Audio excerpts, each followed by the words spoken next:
సిద్ధించాలంటే జ్ఞాన మార్గం, అన్యోన్యత కావాలంటే కర్మ మార్గం. మీ ముందు రెండు చాయిస్ పడ్డారు. మనుషులందరితో మీరు అన్యోన్యంగా ఉండాలనుకుంటున్నారు, అప్పుడేమైంది? హ్యాండ్ ఇన్ హ్యాండ్గా ఉంటుంది, సులభం. కర్మ మార్గంలో సులభం. అనన్యంగా ఉంటే జ్ఞాన మార్గంలో సులభం. అందుకే మనకి 7 జంటల పేర్లు చెప్తారు కదా. 7 జంటలు వాళ్ళు అనన్యంగా జీవించారు. వాణి హిరణ్య గర్భులు, లక్ష్మీనారాయణులు, ఉమామహేశ్వరులు, రసక్రమది, తర్వాత అర్ధదే వశిష్ఠులు, తర్వాత శశి పురంధరులు, అట్లా ఇలాగే సీతారాములు, ఆఖరికి సీతారాములు. మనకి దగ్గరలో ఉన్నవాడు. సో అలాగా 7 జంటల పేరు చెప్తారు. 7 అన్యోన్యంగానూ ఉన్నారు, అనన్యంగా కూడా ఉన్నారు. వాళ్ళ గొడవ ఏంటంటే ఆ 7 అన్యోన్యంగానూ ఉన్నారు, అనన్యంగా కూడా. అన్యోన్యంగా ఎలా ఉన్నారంటే ఒకరు ఎదుటివాడిని ఒప్పుకున్నారు. వాడు ఎలా అన్నా ఉండని ఒప్పేసుకున్నాడు. వాడు ఇలా ఉండాలి అలా ఉండాలని నియమం లేదు. మామూలుగా మనందరం ఏమనుకుంటాం, అలా ఉంటేనే నేను ఒప్పుకుంటానండి అంటాడు ప్రతివాడు, ఎదుటివాడు. అలా అంటే ఎప్పటికీ కుదరదు. వాడు జీవుడు. ఎలా ఉన్నా ఒప్పేసుకున్నారు ఆ 7. కాబట్టి వాళ్ళకి అన్యోన్యత ఉంది, అనన్యత కూడా. సాధారణంగా అలా సాధ్యం కాదు. అందుకే యుగ యుగాల పర్యంతం ఆ 7 జంటల పేర్లే చెబుతున్నారు. అందువల్ల మానవుడి జీవితంలో అందుకని అన్యోన్యత సాధించాలి, అనన్యత కూడా సాధించాలి. అన్యోన్యత అంటే ఎలా ఉంటే అలా ఒప్పుకోవాలి. ఈశ్వరుడు ఎలా ఉన్నాడో పార్వతి అలాగే ఒప్పుకుంటాడు. నా ప్రకారం నువ్వు ఇది మారాలి అని ఈశ్వరుడికి ఏ కండిషన్ లేవు. ఈశ్వరుడు పార్వతి కూడా ఏ కండిషన్ పెట్టదు. నా ప్రకారం నువ్వు ఇలా ఉండాలి. ఆయన గోల అయితే ఈవిడ గోల ఈవిడ. ఆయన కదలనే కదలడు. ఈశ్వరుడు ఎక్కడన్నా వదులుతాడా? కదలడు. ఈవిడ అసలు కదలకుండా ఉండడమే కుదరదు. ఈవిడికి అంతా ఆపోజిట్. లక్ష్మీదేవి చెంచల పరిగెడుతూనే ఉంటుంది. ఆవిడ అసలు ఎక్కడా స్థిరంగా ఉంటుంది. నారాయణమూర్తి మన ఉన్న చోటు నుంచే కదలదు. పడుకున్నవాడే లేవడు. అర్థమైంది? ఈశ్వరుడు నిద్రపోతున్నాడో, సమాజ నిష్టలో ఉన్నాడో, మేలుకున్నాడో, పనిచేస్తున్నాడో, ఏం చేసే అచ్చలుడు. వాణి హిరణ్య గర్భులు ఆవిడ నాద ప్రచోదనం చేస్తూనే ఉంటుంది ఆవిడ. ఎందుకని నాదం ద్వారానే సృష్టి అంతా. మరి ఆవిడ సృష్టి చక్రాన్ని తిప్పేది ఎవరే అంటే నాదస్వరూపిణి ఆవిడే. మరి బ్రహ్మగారు ఆవిడ తిప్పితేనే ఈయన సృష్టి చేసేది. ఆవిడ తిప్పడానికి ఆధారం అంతేగా. మరి ఆవిడ తిప్పడానికి ఈయన సంకల్పం. బ్రహ్మ సంకల్పం. ఆవిడ సరస్వతిలో నాద రూపంలో ప్రభవించింది. ఆవిడ నాదంతో బ్రహ్మాండ చక్రాన్ని తిప్పుతుంది. ఆ నాదం ఉద్భవించడానికి ఈ బ్రహ్మగారు ఆ సంకల్పం ఆధారం. మరి ఈయన ఎప్పుడన్నా కదిలేడా? ఎప్పుడు కదలు. కాబట్టి అధిష్టానం ఎప్పుడు కదలు, ఆధారం ఎప్పుడు కదలు. ఆధారం పడినవి కానీ మరి ఒకదాని మీద ఒకటి ఆధారపడి లేవట్టవా? అన్యోన్యంగా లేవట్టవా? అన్యోన్యంగా లేకపోతే ఎలా తిరుగుతాయి? ఎలా తిప్పుతాడు? కానీ అనన్యంగా ఉన్నాయా? లేవు. అనన్యంగా ఉన్నప్పుడు 2 ఉండవు, ఒకటే ఉండవు. అనన్యం ఉన్నప్పుడు ఏమైపోయింది? 2 లేరు. ఇక ఆత్మస్థితిలో భార్య భర్త అంటే తల్లి పిల్ల అంటే తెలియదు పిల్లలు. గురువా శిష్యుడా అంటే ఆ వాడు లేడు. జీవుడా దేవుడా అంటే వాడు లేడు. ఏ ద్వంద్వాలు లేవాడు. అది అనన్యం. అది అనన్యం. ఏదో ప్రతీక. అర్ధనారీశ్వరుడు అనేది ఒక ప్రతీక. ఇలా జాగ్రత్తగా మనం పట్టుకోగలగడం రావాలి. వస్తే అప్పుడు అయిపోతుంది. సులభమే కదా. అనన్యంగా ఉన్నారు. ఇది గుర్తుపెట్టుకోవాలి. అన్యోన్యంగానూ ఉండాలి, అనన్యంగానూ ఉండాలి. అప్పుడే దివ్యత్వం సాధ్యం. అన్యోన్యత చెడిపోయింది అనుకోండి, కర్మ మార్గంలో చెడిపోతుంది. ఓ గుర్రం అపకలాగా ఓ గుర్రం అపకలు బయట పోతుంది పోదు. ఎటు గురాలు జోడు గురాలు సారీ కదా మన సంసారం అంటే. జోడు ఎడ్లో బయట అంటాం. ఓ ఎడ్డు ఓ పక్కకు పోతే ఆ ఎద్దు కంట్రోల్లో లేకపోతే బయట నడవదు, పడిపోదు, దొరికిపోదు. అందుకని కర్మ మార్గం అంతా అన్యోన్యత మీద ఆధారపడదు. జ్ఞాన మార్గం, ముక్తి మోక్షం అంతానేమో అనన్యత మీద ఆధారపడదు. మీకు నా జీవుడు దేవుడితో నాకు తేడా లేదనే జ్ఞానాన్ని పొందాలి. అప్పుడే అది సాధ్యం. అందుకని ఒకరికొకరు సహాయపడాలి. ఇక్కడ మానవ లోకం ఏమిటయ్యా విశేషం అంటే ఒకరికొకరు సహాయపడతారు. ఇక్కడ మిగిలిన లోకాల్లో ఇలా సహాయపడ్డాలు ఉండవు. ఇంకా 13 లోకాలు ఉన్నాయి, కానీ అక్కడ ఎవడి గొడవ వాడిదే. ఒకరికొకరు సహాయపడి ఒకరి ముక్తికి, ఒకరి మోక్షానికి, ఒకరి జ్ఞానానికి సహాయపడగలిగే లోకం ఈ ఒక్క లోకమే. అందుకని 14 లోకాలలో ఉన్నవాళ్ళు కూడా ఈ భూలోకం మీదనే మనిషిగా పుట్టడానికి ఎంతో ప్రయత్నం చేస్తారు. అది శాపం ఇచ్చినా ఇక్కడే పుట్టాలి, పుణ్యం ఖర్చు అయిపోయి వచ్చినా కూడా ఇక్కడే పుట్టాలి. ఎందుకంటే మరొకరి సహాయంతో ఇక్కడ జ్ఞానాన్ని పొందవచ్చు. రెండో వాడు ఉంటాడు ఇక్కడ సహాయం చేయడానికి. మిగిలిన చోట్ల అట్లా ఉండదండి. మీరు ఏ స్వర్గానికి వెళ్ళారు అనుకో, పుణ్యం బాగా చేసి నీ తపస్సు నీదే, నీ గోల్ నీదే, పుణ్యం ఖర్చు అయిపోగానే మళ్ళీ ఇక్కడికి రావాల్సి. అక్కడి నుంచి డైరెక్ట్గా జ్ఞానం మిగిలిన ఏ లోకం నుంచి ముక్తి మోక్షం పొందడానికి వీలు కాదు. ఇది బాగా గుర్తుపెట్టుకోవాలి. మీరు ఏదైనా పుణ్యమో పాపమో చేశారండి, 7 అధోలోకాలు 7 ఊర్ధ్వలోకాలు ఏదో లోకానికి వెళ్ళచ్చు. వీళ్ళు ఏం చేయవచ్చు, అది అనుభవించవచ్చు, సూక్ష్మంగా అనుభవిస్తామంటే. సూక్ష్మ శరీరమే వెళ్ళేది, స్థూల శరీరం ఎక్కడే పడిపోతుంది. ఆ సూక్ష్మ శరీరం ఆ పుణ్యానుభవము, ఆ కర్మానుభవం, ఆ పాప కర్మానుభవం అయిపోగానే మళ్ళీ వచ్చేస్తుంది. అది అందుకని ఈ లోకంలో ఉన్న గొప్ప లక్షణం ఏంటంటే అది అత్త కావచ్చు, అమ్మ కావచ్చు, మామగారు కావచ్చు, తండ్రి గారు కావచ్చు, పిల్లలు కావచ్చు, గురువులు కావచ్చు, శిష్యులు కావచ్చు, జీవులు కావచ్చు, దేవుళ్ళు కావచ్చు, ఎవరైనా మరొకరికి సహాయం చేసే అవకాశం ఇక్కడే ఉంది. ఆ సహాయం ద్వారా మీరు ఆ అనుభవాన్ని సంపాదిస్తారు. ఎవరు సహాయం లేకుండానే పెరిగి పెద్దవాళ్ళు అయ్యాం అవలేదు. 50-60 ఏళ్ళు బతికామంటే ఇవాళ ఎట్ట బతికామంటే చాలా మంది సహాయం చేశారు. తల్లిదండ్రులు, కుటుంబ సభ్యులు, అత్తమామలు, తాతల తండ్రులు, ఎవరు సహాయం చేయలేదు, అందరూ సహాయం చేశారు. ఈ చిన్నప్పుడు మీరు స్కూల్కి వెళ్ళారంటే మీరు చదువుకున్న స్కూల్లో కాలేజీ గురువులు సహాయం చేయకపోతే విద్య ఎక్కడి నుంచి వచ్చింది? ఇలాగా ఇక్కడ అన్ని రకాల సహాయాలు అందుబాటులో ఉండేదే ఈ భూలోకం. కాబట్టి మీరు ఎన్నో జన్మల పుణ్యవశం చేసి ఈ జన్మలో మనం భూమి మీద పుట్టాము, ఇది మర్చిపోకూడదు. మళ్ళా ఇక్కడే పుడతావో లేదో చెప్పడం నో గ్యారెంటీ. ఎందుకని అది ఎప్పుడు తేలిపోతుంది మీ లెక్క అంటే ఆఖరి శ్వాసలో తేలిపోతుంది, పుణ్యమో పాపమో. దాన్ని బట్టి మీ సూక్ష్మ శరీరం ఏ లోకానికి వెళ్ళాలో ఆ లోకానికి వెళ్ళి. మనకంటే కిందన్న అధోలోకాలలో రకరకాల జీవులు ఉంటాయి.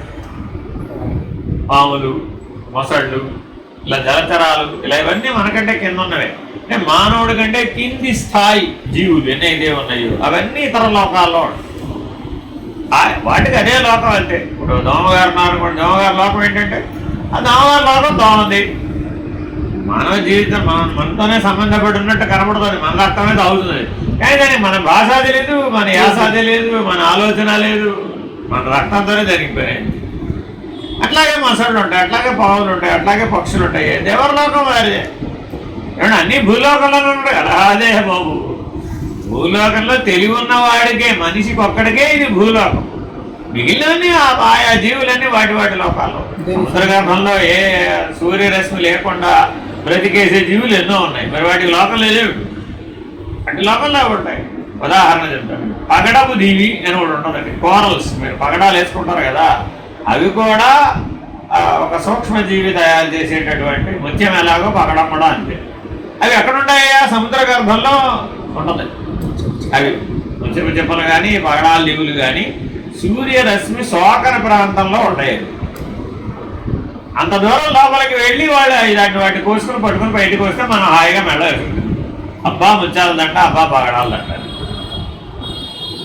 అయితే ఒక సూక్ష్మజీవి అంతే. మీరు సూక్ష్మజీవులనే దండగా వేసుకున్నారు, వాటి ఆశ్రయాన్ని దండగా వేసుకున్నారు. అవి తమ ఆశ్రయంగా ఆ ముత్యాలని పగడాలని తయారు చేస్తారు. వాటి ఇల్లు వాటి మధ్యలో అది ఉండదు అనమాట.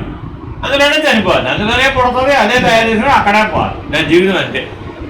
మరి మనం కూడా అలాగే ఇల్లే వైకుంఠాన్ని జీవించాం అనుకుంటాం. మనకి దానికి పెద్ద తేడా ఉంది. ముత్యానికి పగడానికి నీకు ఏమి తేడా లేదు. ఎందుకని ఇల్లు వదిలిపెట్టి ఎక్కడికి వస్తామండి అన్నాం అనుకోండి, అయిపోయాయి. కాబట్టి ఈ సాపేక్ష దృష్టి అంటారు. నేనేమంటారు, సాపేక్ష ఏదో ఒకటి పెట్టుకుంటాడు అపేక్ష. ఆ అపేక్షతకి ముడిపడిపోతాడు వీడే వెళ్ళి. ఏమంటాడంటే అది నన్ను అదండం లేదన్నట్టు. ఈ ముడిపడింది ఎవరు, నువ్వే. అదేనంటే ఉదాహరణ చెప్తాను. ఇప్పుడు అమ్మాయి ఉంది, ఆ అమ్మాయికి ప్రపంచం ఎవరు అంటే ఇప్పుడు వాళ్ళ అమ్మాయే. అంతేనా కదా. రోజులో 18 గంటలు ఆవిడకి ఏమిటయ్యే ఉద్యోగం అంటే వాళ్ళ అమ్మాయే. లేచిందా పడుకుందా, బాగు చేయాలా, శుభ్రం చేయాలా, స్నానం చేయించాలా, అప్పుడు ఎటు పెట్టాలా, ఈ మంది వేయాలా, ఆ మంది వేయాలా, జ్వరం వచ్చిందా, ఏమొచ్చింది ఇదే సరిపోతే ఆవిడకి. ఎంతసేపు ఆవిడ ఆలోచనలను ఎవరి చుట్టూ తిరిగినాయి? ఈవిడ చుట్టినాయి కదా. ఈవిడ పెరిగి క్రమంగా పెద్దది అయ్యే కొద్దీ ఈవిడ ఆలోచనలు తగ్గాలా పెరగాల? తగ్గాలా పెరగాల?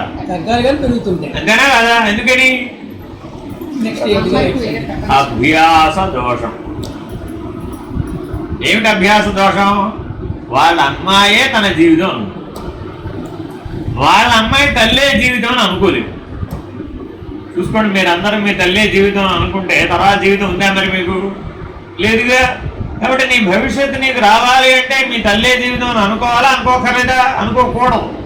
అదే సహజ లక్షణం. అప్పుడే మీరు జీవించగలుగుతారు. పెళ్ళైన తర్వాత కూడా తల్లే నా జీవితం అనుకున్నాడు, అప్పుడేమైంది? పెద్ద ప్రమాదం.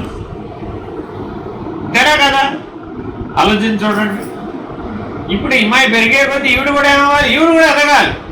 ఈవిడ కూడా ఎదిగితే సైమల్టేనియస్గా ఎదిగామనుకోండి, అప్పుడు ఇద్దరికి ఏ బాధ లేదు. ఇద్దరు ఒకరినొకరు ఒప్పుకున్నారు. అమ్మాయి పెరిగి పెద్దది అయిపోయింది, మనం పెట్టుకోవక్కర్లేదు, వదిలేస్తే అప్పుడు బంధం అయిందా? బంధం లేదండి. అప్పుడే పెళ్ళి అయిన తర్వాత కూడా నువ్వు గంటకి నాకు ఫోన్ చేయవలసిందే. లేచావో లేదో, కూర్చున్నావో లేదో, తిన్నావో లేదో, పడుకున్నావో లేదో, మీ ఆయన ఊరిళ్ళాడో లేదో, ఆఫీస్ నుంచి వచ్చాడో లేదో, ఎప్పటికప్పుడు 1 hour అవర్లీ రిపోర్ట్ ఇస్తూ ఉండాలని వాళ్ళ అమ్మాయింది అనుకోండి, ఏమైపోతుంది? అలా ఎంతకాలం చేయగలరు? 1 సంవత్సరం చేయగలుగుతుంది, 2 సంవత్సరాలు చేయ తర్వాత ఈవిడికే విసుగు వస్తుంది. ఏముంటుంది? ఎందుకమ్మా రోజు ఒకటే రిపోర్టే కదా, సేమ్ డైలీ రొటీన్ మారిపోతుందా? మారదు కదా. ఇప్పుడు వీళ్ళ అమ్మ బ్రతికే ఉందనుకోండి, మీ గురించి రిపోర్ట్ ప్రతి గంటకి చెప్పబోతుంది అనుకోండి. ఇప్పుడు ఏం చెప్తుంది?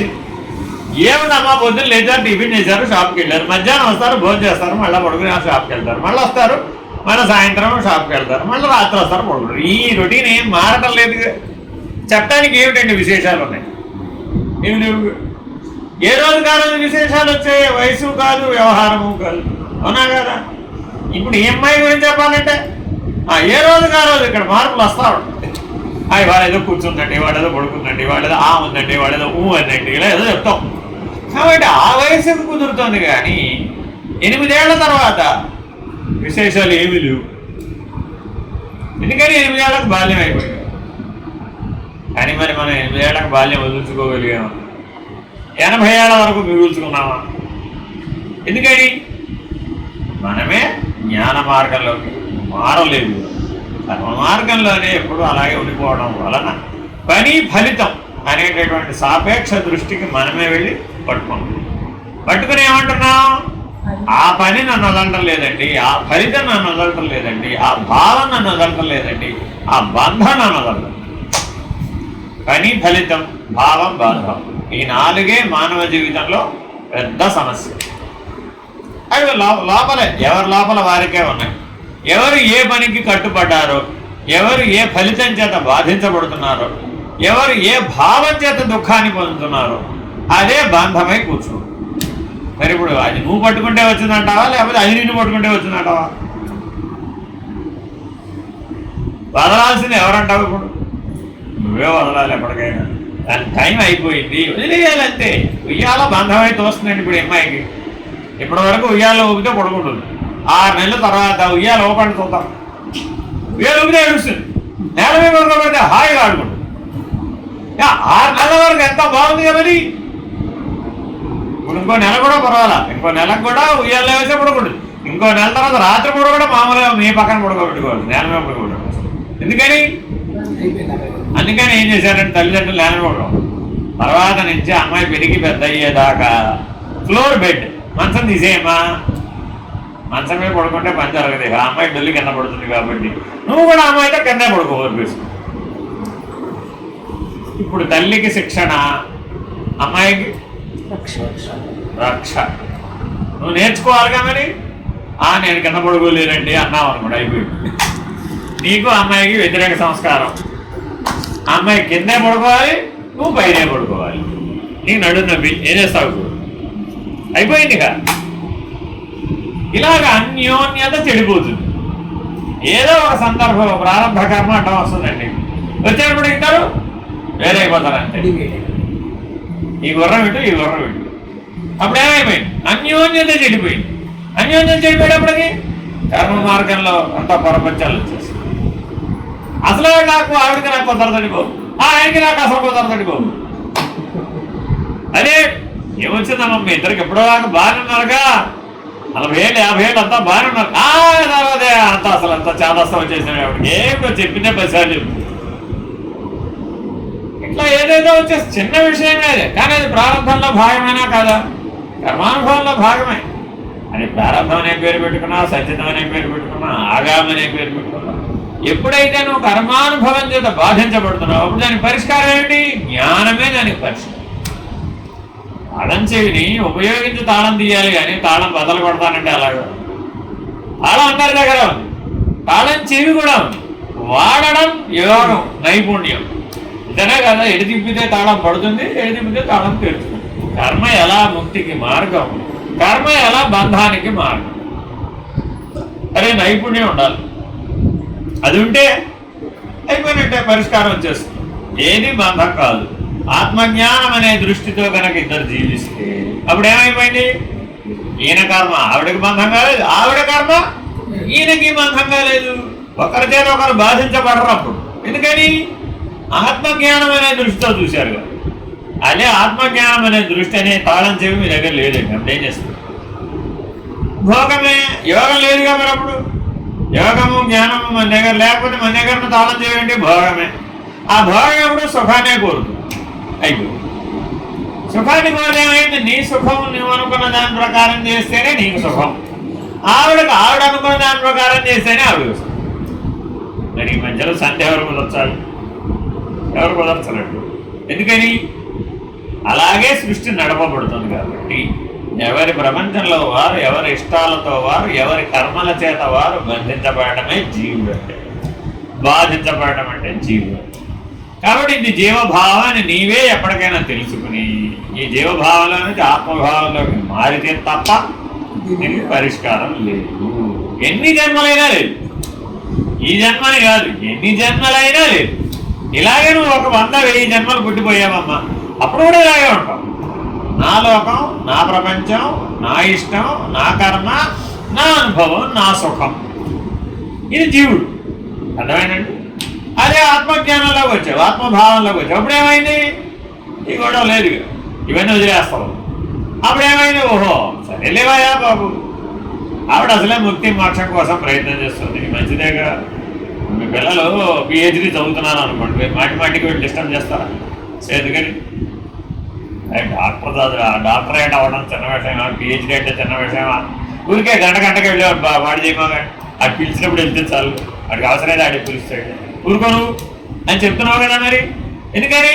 దాని విలువ తెలిస్తే. అలాగే మానవ జీవితంలో ఆత్మజ్ఞానం అనేది పిహెచ్డీ. అండ్ మాటికి ఆ పనిలో ఉన్నవాడిని మాటికి డిస్టర్బ్ చేయకూడదు. చేసామనుకోండి వాడు చెడిపోతాడు, తద్వారా నువ్వు కూడా చెడిపోతావు. ఎందుకని? ఇద్దరు జీవభావాల్లోనే మిగిలిపోతారు. అర్థమైందండి? కాబట్టి ఉత్తర జన్మ మీకు ఏ లోకంలో వస్తుందో ఎవరు చెప్పలేదు. ఎప్పుడు తెలుస్తుందా అంటే ఆఖరి మరణ వేదన సమయంలో తెలుస్తుంది. అప్పుడు డిసైడ్ అయిపోయి అప్పుడు మీకు ఏం గుర్తొస్తాయో మీ సినిమా మీకు చూపిస్తారు, అందులో అన్నీ మీరు ఒప్పుకుంటారు. అప్పుడు అది నేనేనండి, ఆ పని నేనే చేశానండి, అయ్యో అది నాదేనండి, అయ్యో ఈ సినిమా నాది కాకపోవడం నాదేనండి బాబోయ్, అన్నీ నేనే, అవన్నీ నేనే చేశానని కర్తగా ఒప్పుకుంటాం. ఒప్పుకుంటే ఏమైంది? దానిలో సంతృప్తో అసంతృప్తం. కర్తకి ఏముంటుంది ఎప్పుడో కూడా? సంతృప్తి అసంతృప్తి. అంతేగా. ఏమండి మీ అమ్మాయి పెళ్లి బాగా చేశారా అని నేను అడిగాను. ఏదండి ఇంకా అమ్మాయికి సంబంధమే కుదరలేదండి, అంతా ఎన్ని ప్రయత్నాలు చేశాను, అంతా అసంతృప్తి అండి, ఇంకా ప్రయత్నం చేస్తూనే ఉన్నానండి అండి. మీ అబ్బాయి పెళ్లి మరి బాగానే చేశావు, బాగా జరిగిందండి, అంతా బాగా దేవుడు అంతా బాగా జరిగింది, అది సంతృప్తి. చూడండి మీ జీవితంలో 2 భాగాలు ఉన్నాయా లేవా? మరి ఇప్పుడు ఈ 2 సినిమాల్లో ఈ రెండు ఎపిసోడ్లు చూపెట్టారు. మీరు అప్పుడు ఇలా రియాక్ట్ అవుతారా అవరా? అవుతారు కదా. మరి ఇప్పుడు ఏం చేద్దామయ్యా అయితే అంటాడు మృత్యుదేవుడు. ఏం చేద్దామంటే అసంతృప్తిని సంతృప్తి చేసుకోవాల్సింది, ఏదో ప్రయత్నం చేయవలసిందే మరి, లేకపోతే వీలు కాదు కదా పోనడం అని అంటారు. మరి మీరు అంటారు కదా అప్పుడు మరి ప్రయత్నం చేయకపోతే అసంతృప్తి సంతృప్తి అవుతుందా? అవ్వదు కదా. మరి ఇప్పుడు అవకాశం లేదు కదా అంటాడు. చివరి దశ వచ్చేసింది కదా, మరి ఇప్పుడు అవకాశం లేదు కదా అంటాడు మృత్యుదేవుడు. సర్లేదు మరి ఏం చేస్తాం, వచ్చేసారు కన్నా లెటెస్ట్ ట్రై అయ్యేదాకా ప్రయత్నం చేయాలి కదా స్వామి అంటారు కదా మరి మీరు అప్పుడు ఏం చేయాలి మరి దాన్ని బట్టి మళ్ళీ ఇవ్వాలి. అంతే. సరేనయ్యా ఇప్పుడైతే ఏం చేస్తానంటావు, వచ్చే జన్మలో అయినా సరే ఇట్లాంటి పరిస్థితి లేకుండా చూడాలి స్వామి, మీరే భగవంతుడు కదా అంటాం. అప్పుడు ఏమైపోయింది, జన్మ కన్ఫర్మ్ అయిపోయిందిగా. మరి ఇప్పుడు మీ మీ అదేంటి మీ అమ్మాయి ఎక్కడ ఉంది ఇప్పుడు ఎలా పడతావయ్యా, మరి ఎలా కుదురుతుంది, మీ అమ్మాయి ఒక పరిస్థితిలో ఉంది, ఓ పరిస్థితిలో ఉన్నావు కదా అంటాడు అనుకోండి. అప్పుడు ఏం చేయాలి మరి, ఎలాగోలా నేను ఎలా అయినా ఆ పనిని పూర్తి చేయాలండి, లేకపోతే అన్న అసంతృప్తి పోదు. ఏమయ్యా ఇప్పుడు నువ్వు వేరే లోకానికి వెళ్ళిపోతున్నావు, ఆ లోకంలో మీ అమ్మాయి లభించదు కదా, మీ అమ్మాయి వేరే లోకంలో ఉంది కదా, నువ్వు వేరే లోకానికి వెళ్ళిపోతున్నావు కదా, నీ పుణ్యపాపాల లెక్క ప్రకారం చూస్తే నువ్వు అదే లోకంలో వెళ్ళే అవకాశం కనబడలేదు కదా, నువ్వు ఈ లోకానికి పోతావు కదా, మరి ఏం చేద్దాం అయ్యా అయినా సరే చేయాలి. నీకు ఆ భావన మాటికి స్ట్రైక్ అవుతా ఉంటుంది అనమాట. మనకు ఏమంటే కళలో తిరిగిన కళే మళ్ళీ తిరుగుతూ ఉంటుంది, కొత్త కళలో అడ్డుగా వస్తుంది. సో కాబట్టి చాలా జాగ్రత్తగా మనం గమనిస్తే మృత్యుకాలంలో కూడా ఇలాగే తిరుగుతూ ఉంటుంది. అప్పుడు ఏం చేస్తావు, అదే గుణం, అదే సంస్కారం, అదే జీవభావం, అదే రకమైన జీవితం కలిగిన వాళ్ళని ఎవరన్నా ఎంపిక చేసుకొని వాళ్ళతో వ్యవహరించి వాళ్ళతో సంతృప్తి పడాలి. గుణధర్మం వల్ల సంతృప్తి వచ్చేస్తుంది. అందుకని మనం మళ్ళీ అదే మనుషులతో వెళ్ళాం. ఇప్పుడు అదే సుబ్బారావు గారు వెతుక్కుంటూ వెళ్ళాలంటే కుదరదు. ఈ సుబ్బారావు లాంటి గుణం ఉన్నవాడు ఇంకో అప్పారావు ఉంటాడు. ఆ అప్పారావు వెంబడ వాడు ఎక్కడ ఉంటే అక్కడ పడతావు పోయి, వాడే ఆఫ్రికాలో ఉన్నాడు అనుకోండి అక్కడ పడతాం, లేకపోతే ఆ చెల్లెలు ఉంటే ఆ చెల్లెలు. ఇప్పుడు ఇక్కడ ఉన్న వాళ్ళందరూ అమెరికా వెళ్ళి పిల్లల్ని కంటలే, అక్కడ ఎందుకు అన్నారు, వాడికి అక్కడ ఉంది, వాడికి గతి మోక్షం సెక్షన్ ఎక్కడ ఉందంటే అక్కడ ఉంది. కాబట్టి మరి అక్కడికి వెళ్ళాల్సిందే వాడు. అని ఇక్కడ పట్టుకుని ఆపితే ఆగుతాడు వాడు అన్న. సేమ్ ఇదే ప్రాబ్లం మరో లోకం అనుకో, ఇక్కడ మరో దేశం, అక్కడేమో మరో లోకం, అంతే తేడా. అర్థమైందండి. కాబట్టి ఈ ప్రయాణం అంతా ఇప్పుడు ఎంతకాలం సాగుతుందంటే అబ్బో చాలా కాలం సాగుతుంది, చాలా జన్మల నుంచి సాగుతుంది. ఇదేమి ఎప్పటికిప్పుడు ఊరికే నిమిషాలతో మాటలతో అయిపోయే పని కాదండి. ఈ ప్రయాణం ఎలా పూర్తయిందనే ఒక ఆత్మజ్ఞానంతోనే పూర్తుంది, ఇదేంతో పూర్తిగా ఫైనల్గా వీటన్నిటికీ పరిష్కారం ఏమిటయ్యా బాబు అంటే, నాయన నేను మళ్ళా పుట్టక్కర్లేదన్న నిర్ణయంలోనే నువ్వు శరీరాన్ని వదిలేయాలి. నాకే అసంతృప్తి లేదు, నేను మా యొక్క సాధించవలసింది ఏం లేదు, తీర్చుకోవాల్సింది ఏం లేదు, చేయవలసింది ఏం లేదు అని కర్తను ఎగరబడాలి. కర్త ఉన్నంతకాలం సంతృప్తి అసంతృప్తి ఉంటాయి. కర్తను ఎగరబట్టేసామంటే అప్పుడు ఏమైపోయింది, అహంకర్త అనే స్థితికి చేరుకోవాలి.